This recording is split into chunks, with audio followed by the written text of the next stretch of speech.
International leasing থেকে ১০৩ কোটি টাকা আত্মসাতের মামলায় পিকে হালদারের বিরুদ্ধে আদালতে প্রথম চার্জশিট দিতে যাচ্ছে দুদক।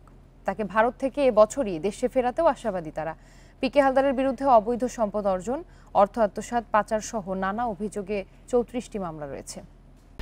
১, ২, ৩ ঢাকায় জমি জিতে নিন ১০০% ক্যাশব্যাক সহ ২০ কোটি টাকার পুরস্কার। ২০০৯ সাল থেকে ২০১৯ সাল পর্যন্ত দেশের আর্থিক খাতে আত্মীয় স্বজনদের নিয়ে বিশাল চক্র গড়ে তোলেন পিকে হালদার। অভিযোগ আছে এই সময়ের মধ্যে পিকে হালদারের নেতৃত্বে এই চক্র দেশের ৪টি আর্থিক প্রতিষ্ঠান থেকে প্রায় ১০,০০০ কোটি টাকা আত্মসাৎ করে। ২০১৯ সালে সরকারের দুর্নীতি বিরোধী শুদ্ধি অভিযান শুরু হলে দেশ ছাড়েন পিকে হালদার।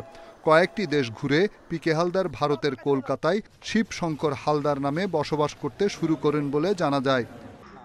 সে দেশের ভুয়া নাগরিকত্ব নিয়ে পশ্চিমবঙ্গ সহ বিভিন্ন অঞ্চলে বেশ কিছু ব্যবসা প্রতিষ্ঠান খোলেন ও ২ ডজনের বেশি বিলাসবহুল বাড়ি গড়ে তোলেন। এছাড়া বিভিন্ন জায়গায় কেনেন বিপুল পরিমাণ জমিজমা। এবার প্রথমবারের মতো তার বিরুদ্ধে ইন্টারন্যাশনাল লিজিং থেকে ১০৩ কোটি টাকা আত্মসাতের মামলায় আদালতে অভিযোগপত্র জমা দিতে যাচ্ছে দুদক। জালিয়াতির মাধ্যমে প্রাপ্ত অর্থ যে মালিকানা তিনি অর্জন করেছেন, তার কারণে কিন্তু তিনি খুব সহজেই অন্য প্রভাবশালীদের সাথে যোগ সাজসে তার অবস্থানটাকে সুদৃঢ় করে ফেলতে পেরেছিলেন। এখনো পারবেন, যদিও তিনি ভারতে আটক আছেন। সেই কারণে এক অর্থে এইটুকু আমি বলতে পারি যে তাকে যদি ভারত থেকে বাংলাদেশে ফিরে আনা হয়, সেটা তার জন্য বরং সাবলীল হবে। দুদকের আইনজীবীর ধারণা, ভারতে পিকে হালদারের বিরুদ্ধে মামলার বিচার কাজ এই বছরই শেষ হয়ে যাবে।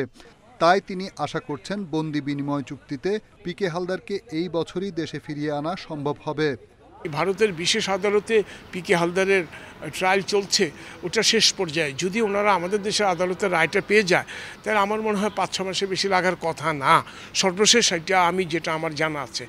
দুদকের তথ্য অনুযায়ী পিকে হালদার চক্র প্রায় ৪,০০০ কোটি টাকা বিদেশে পাচার করেছে। রিশাদ হুদা, ইন্ডিপেন্ডেন্ট নিউজ, ঢাকা।